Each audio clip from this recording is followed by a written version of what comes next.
तो what I have come up with कि मैंने एक प्लान बनाया है जो मैंने अपनी प्रिपरेशन के अकॉर्डिंग बनाया था, जो मुझे काफ़ी हेल्पफुल लगा था। तो उसी को देखते हुए मैंने एक साल का पूरा एक प्लान बनाया था किस तरीके से चीज़ें करनी चाहिए, प्रिपेयर करनी चाहिए। तो इस वीडियो में मैं वो प्लान आप लोगों के साथ शेयर करूँगा, और साथ ही साथ जो बेसिक डाउट्स होते हैं एक नए एस्पिरेंट के दिमाग में, वो भी मैं ट्राई करूंगा कि वो क्लियर कर सकूं।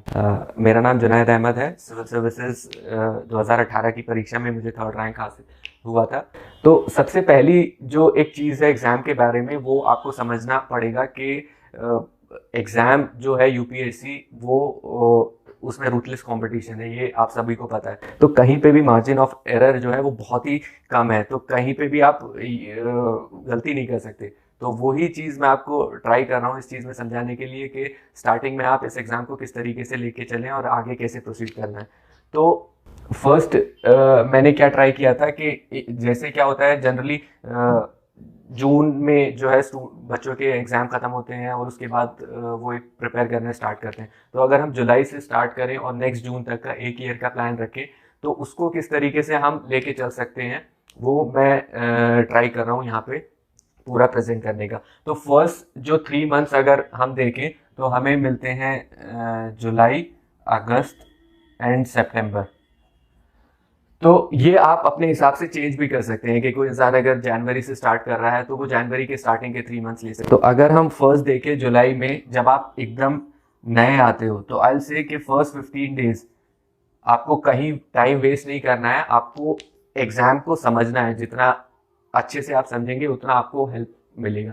तो बुक से ज़्यादा आप सिविल सर्विसेज के जो सिलेबस है यूपीएससी का और प्रीवियस ईयर्स पेपर्स हैं उसको एनालाइज करें, बैठ के देखें।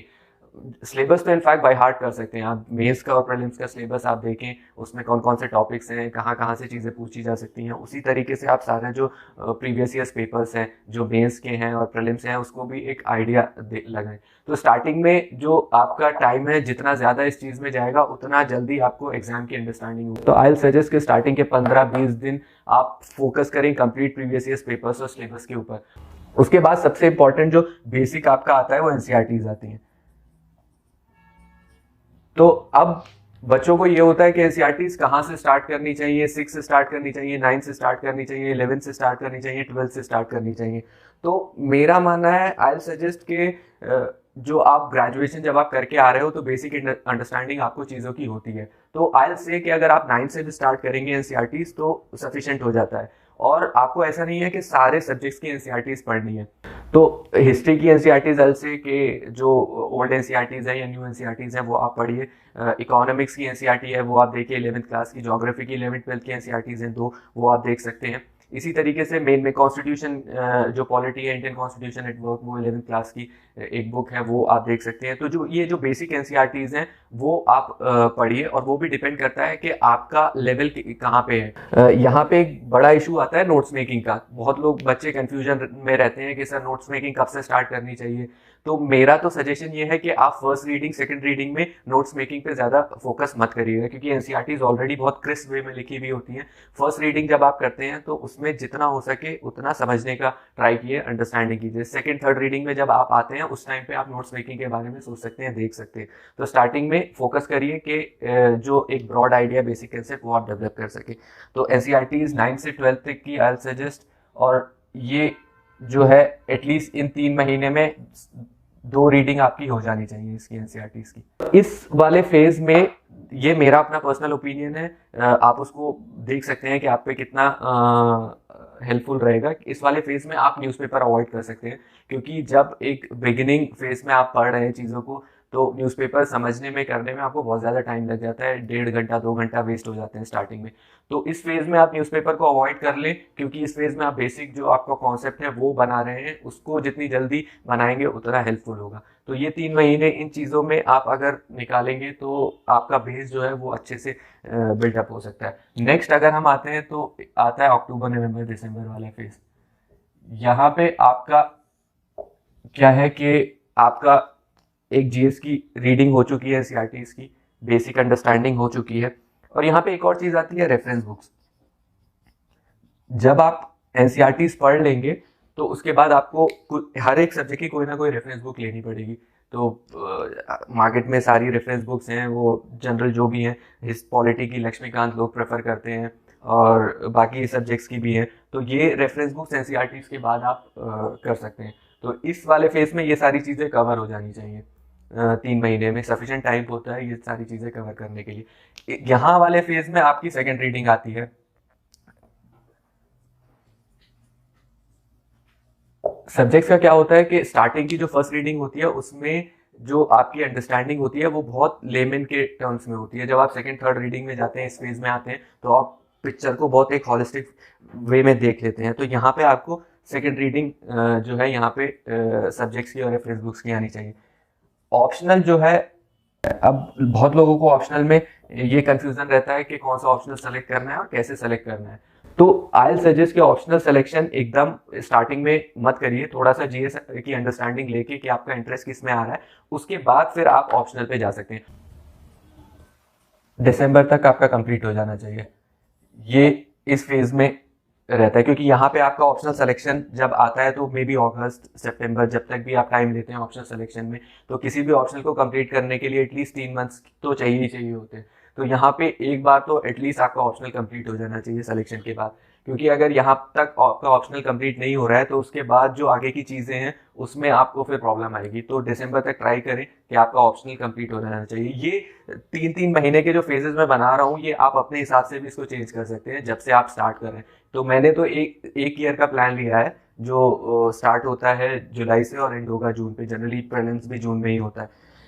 तो और यहाँ पे आई से कि यहाँ पे आप न्यूज़पेपर को स्टार्ट कर सकते हैं। यहाँ पे क्या होगा कि इस फेज में अगर आप न्यूज़पेपर को स्टार्ट करेंगे तो आपकी जो इस फेज की अंडरस्टैंडिंग है जीएस की और बाकी एग्जाम की, वो हेल्प करेगा आपको न्यूज़पेपर को समझने में। यहाँ वाला टाइम अगर आप न्यूज़पेपर को ज़्यादा देंगे तो आपका जो बेसिक जो प्रिपरेशन है वो कहीं ना कहीं अफेक्ट होगी। तो आई सजेस्ट कि इस वाले फेज में आप न्यूज़पेपर स्टार्ट करें और मैक्सिमम आप न्यूज़पेपर को 1 घंटे से 1 से एक या 1.5 घंटा मैक्सिमम, उससे ज़्यादा नहीं देना है न्यूज़पेपर को। तो यहाँ पे आप न्यूज़पेपर का स्टार्ट कर सकते हैं और यहीं पे आपको नोट्स मेकिंग पे भी अपना थोड़ा फोकस स्टार्ट करना पड़ेगा। क्योंकि जब आप न्यूज़पेपर पढ़ते हैं और आपकी थर्ड रीडिंग फोर्थ रीडिंग यहाँ पे आ जाती है इस वाले फेज में, उसके बाद आपकी जो नोट्स मेकिंग होती है वो इम्पॉर्टेंट हो जाती है। एनसीईआरटीज़ के तो आई सजेस्ट कि आप उतने ज़्यादा नोट्स पे फोकस नहीं करें जितना करंट के इश्यूज होते हैं। और बाकी जो जैसे हिस्ट्री है तो उसमें बुक्स में तो आपको एक पूरी स्टोरी की तरह चीज़ें समझाई जा सकती हैं, लेकिन एग्जाम पर्सपेक्टिव से किस तरीके से उसको नोट्स में बनाना है ताकि वो एग्जाम के टाइम पे आपको याद रह सके, वो आपको देखना है। तो इस फेज में नोट्स मेकिंग जो है वो इम्पोर्टेंट हो जाती है, यहाँ पे आप कर सकते हैं। तो ये 2 फेज में अगर आप इतना कर लेते हैं तो आपकी बेसिक जो अंडरस्टैंडिंग है एग्जाम की वो काफ़ी अच्छे से डेवलप हो जाएगी। अब अगर हम जनवरी, फरवरी, मार्च ये थर्ड वाले फेज में आए, तो अभी यहाँ पे आप देखिए कि आपके ऑप्शनल की रीडिंग, आपके जीएस की रीडिंग, आपका न्यूज़पेपर, ये सारी चीज़ें कहीं ना कहीं आ गई हैं प्रिपरेशन में। तो यहाँ से आपको नेक्स्ट लेवल पे मूव करना है। तो यहाँ पे आई सजेस्ट कि एक और पार्ट होता है सिविल्स में एथिक्स का। होता क्या है, एथिक्स थोड़ा डिफरेंट है। जीएस की प्रिपरेशन, जीएस के सब्जेक्ट्स जो हैं वो आप इजीली समझ सकते हैं, लेकिन मुझे लगता है कि एथिक्स की अंडरस्टैंडिंग के लिए आपको इस वाले फेज को कंप्लीट करना इंपॉर्टेंट हो जाता है। क्योंकि अगर डायरेक्टली आप इस फेज में एथिक्स को पढ़ेंगे तो उसको उतने अच्छे से रिलेट नहीं कर पाएंगे। तो यहाँ पे अगर आप एथिक्स को स्टार्ट करते हैं या एथिक्स की अंडरस्टैंडिंग लेते हैं तो वो आपको काफ़ी हेल्पफुल होगा, क्योंकि आप इस चीज़ से उसको रिलेट कर पाएंगे। और एथिक्स के लिए लोग कंफ्यूज रहते हैं कि एथिक्स में क्या पढ़ना चाहिए क्या नहीं पढ़ना चाहिए। आई से कि एथिक्स में आप देखिए सिलेबस में जो डेफिनेशन टर्म्स हैं, जो चीज़ें दी हुई हैं, उसकी एक बेसिक अंडरस्टैंडिंग आपको नेट से कहीं पे भी मिल सकती है। बाकी सारा जो एथिक्स है वो प्रैक्टिकल पार्ट है कि आप उस चीज़ को कैसे रिलेट करते हैं अपने लाइफ से, अपनी चीज़ों से। तो आप न्यूज़पेपर पढ़ रहे हैं, आप ऑप्शनल पढ़ रहे हैं, आप जीएस पढ़ रहे हैं, कुछ भी पढ़ रहे हैं, आप उसको एथिक्स से रिलेट कर सकते हैं। तो यहाँ पे एथिक्स के लिए आई सजेस्ट कि कोई सेपरेट एक डिफरेंट स्टडी या डिफरेंट एक वो नहीं चाहिए। आपको सिर्फ अपना माइंड को ओपन रखना है कि किस चीज़ को एथिक्स के कौन से पार्ट से रिलेट किया जा सकता है। तो यहाँ पे आप एथिक्स की चीज़ें स्टार्ट कर सकते हैं। एक और चीज़ आती है ऐसे। ऐसे का भी वही कॉन्सेप्ट है कि ऐसे के लिए दो चीज़ें चाहिए, एक तो कंटेंट चाहिए आपके पास, दूसरा आपको चाहिए ऐसे को प्रेजेंट करना, कैसे प्रेजेंटेशन। तो कंटेंट जब तक आपके पास नहीं है तब तक ऐसे आप प्रॉपरली नहीं लिख पाएंगे। तो यहाँ पे इस फेज तक आपके पास अच्छा खासा कंटेंट तैयार हो जाता है, तो यहाँ पे आपको ऐसे में भी काफ़ी हेल्प मिल जाएगी। आपको ये चीज़ ध्यान में रखनी होगी कि सिविल जो एग्ज़ाम है उसमें कंपटीशन इतना ज़्यादा है कि आपको स्टैंड आउट करना पड़ेगा दूसरे लोगों से। तो उसके लिए आपको ऐसे, एथिक्स, ऑप्शनल, ये ऐसी चीज़ें हैं जहाँ पे आप मार्क्स स्कोर कर सकते हैं और आप थोड़ा सा डिफरेंट देख सकते हैं एग्जामिनर को। तो वो किस तरीके से की जा सकती है, किस तरीके से हो सकता है, उस पर हम एक सेपरेट वीडियो बनाएंगे, उस चीज़ को हम लोग देख सकते हैं। एक और तीसरी चीज़ क्या आती है, वो आंसर राइटिंग होती है। ये भी बहुत इंपॉर्टेंट हो जाती है, क्योंकि एक आपको ये समझना पड़ेगा कि कभी कभी बच्चों को लगता है कि अभी हम प्रीलिम्स की तैयारी कर रहे हैं, अभी हम मेंस की तैयारी कर रहे हैं और वो सारी चीज़ें डिफरेंट डिफरेंट हैं, पहले प्रीलिम्स हो जाए फिर मेंस की करें। ऐसा कुछ नहीं है, क्योंकि अगर आप ये कर रहे हैं तो आपको प्रीलिम्स और मेंस दोनों को एक साथ लेके चलना पड़ेगा। और अगर आप राइटिंग में अच्छे से प्रैक्टिस नहीं कर पाएंगे तो प्रीलिम्स के बाद आपको उतना टाइम नहीं मिलेगा कि अपनी राइटिंग को इम्प्रूव कर पाए।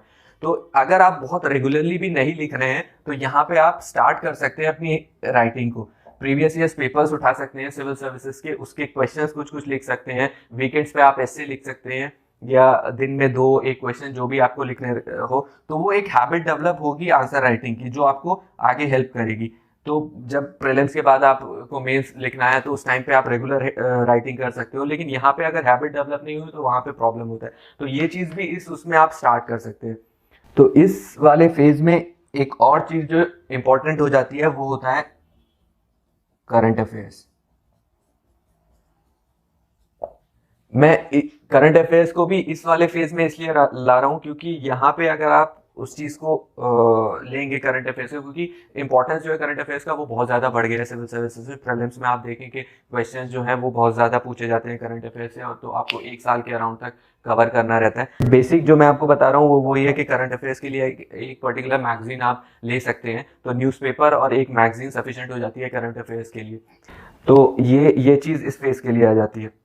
और ये तीनों फेज में एक इम्पॉर्टेंट चीज़ मैं वही चीज़ डिस्कस करना चाह रहा था कि रिसोर्सेज जो है आप उसको जितना कंसाइज करेंगे उतना हेल्पफुल रहेगा। मार्केट में इधर उधर आपको बहुत सारे जो है कंटेंट मिलेगा, बहुत सारी बुकलेट्स मिलेंगी, वीडियोस मिलेंगी। आप जितना अपने आप को कंसाइज करेंगे उतना हेल्पफुल होगा। आप एक बुक पढ़ें, उसको बार बार रिवाइज करें, तभी वो रिटेन रह पाएगा। ऐसे ही करंट अफेयर्स का आपके पास मल्टीपल जो है वो बुकलेट्स होंगी, मल्टीपल मैगजीन्स होंगी, लेकिन अगर आप एक एक रीडिंग सबको देने लगे तो कुछ भी याद नहीं रहेगा। तो एक लीजिए, कोई सी भी मैगजीन लेनी है, इक्वली गुड है सारी मैगजीन्स, और उनको बार बार रिवाइज कीजिए। तो ये थर्ड फेज का मैंने बनाया था। ये सारी चीजें मेरे जो मैंने 4-5 साल प्रिपरेशन की है उसमें मैंने देखा कि कहाँ कहाँ पे इशू आते हैं और कहाँ कहाँ पे टाइम वेस्ट होता है, उसको मैंने कंसिडर करके कि जो नया बच्चा आ रहा है उसको प्रॉब्लम ना हो स्टार्टिंग में, उसके हिसाब से ये चीज़ बनाई है। बाकी आप इसको मॉडिफाई कर सकते हैं अपने हिसाब से देखने के लिए।